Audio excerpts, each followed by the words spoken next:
Olá!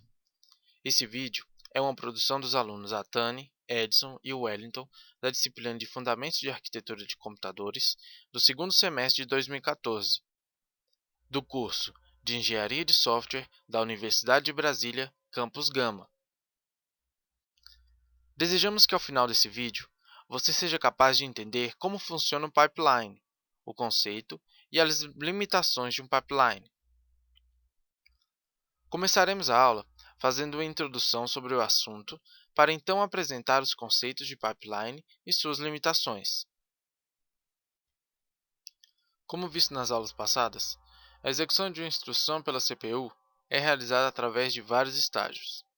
À medida que o sistema de computação evoluiu, tornou-se necessária a criação de mecanismos que melhorassem o desempenho destes sistemas. Suponha que as instruções sigam os seguintes estágios: busca de instrução, ler a próxima instrução esperada em um buffer. Decodificação da instrução, determinar o opcode e os especificadores dos operandos, sendo o opcode um código de operação, que é a parte de uma instrução da linguagem de máquina que especifica a operação a ser realizada.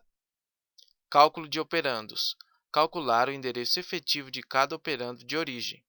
Isto pode envolver endereçamento por deslocamento, registrador indireto, indireto ou outras formas de cálculo de endereço. Busca de operandos, obter cada operando da memória. Operandos que estão nos registradores não precisam ser lidos na memória. Execução da instrução, efetuar a operação indicada e armazenar o resultado, se houver, na posição do operando de destino especificado. E, finalmente, escrita de operando, armazenar o resultado na memória. Sem o uso de paralelismo, uma instrução deve ser executada somente quando a outra estiver totalmente finalizada, como veremos a seguir. Observando a imagem, podemos notar que, enquanto o tempo vai passando, uma nova instrução só começa a ser executada quando a instrução anterior passa por todos os estágios, o que faz com que os estágios anteriores da instrução fiquem ociosos, aumentando o tempo de execução das instruções. Podemos comparar este processo a uma linha de fabricação. Imagine como seria se o primeiro funcionário só executasse sua tarefa novamente depois que o terceiro funcionário concluísse sua atividade.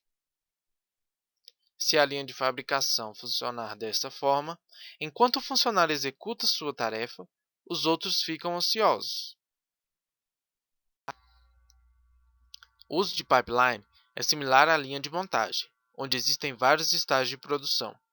O pipeline trabalha com paralelismo na execução de instruções, ou seja, quando um estágio da instrução é concluído, ele fica livre para que a próxima instrução seja executada. Com isso, a execução das instruções de 6 estágios, anteriormente apresentada, acontece de forma paralela. A instrução 1 passa pelo estágio de busca de instrução, BI, depois pelo de decodificação de instrução, DI. Simultaneamente, enquanto a instrução 1 está na etapa de decodificação de instrução, a instrução 2 começa a ser executada no primeiro estágio, busca de instrução, o BI, e assim sucessivamente para os demais estágios e instruções.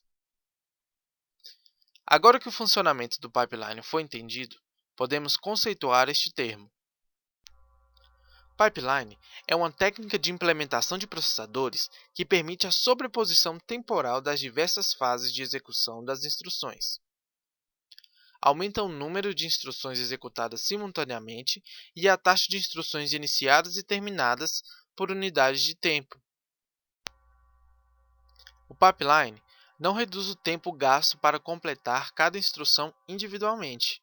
Em outras palavras, é uma técnica onde o hardware processa mais de uma instrução de cada vez, sem esperar que uma instrução termine antes de começar a outra. Apesar de seus benefícios, a técnica de pipeline possui algumas limitações, como conflitos de acesso à memória, duração dos estágios, alta movimentação de dados temporários, aumentando o tempo de execução de uma única instrução. E, com muitos estágios, a complexidade das lógicas de controle de acessos a memórias e registradores podem ser mais complexas que o processamento dos estágios. Ao final dessa aula, pode-se inferir que o uso de pipeline de instruções é uma técnica que busca aumentar o desempenho, mas requer um projeto cuidadoso para que possa alcançar resultados bons com uma complexidade razoável.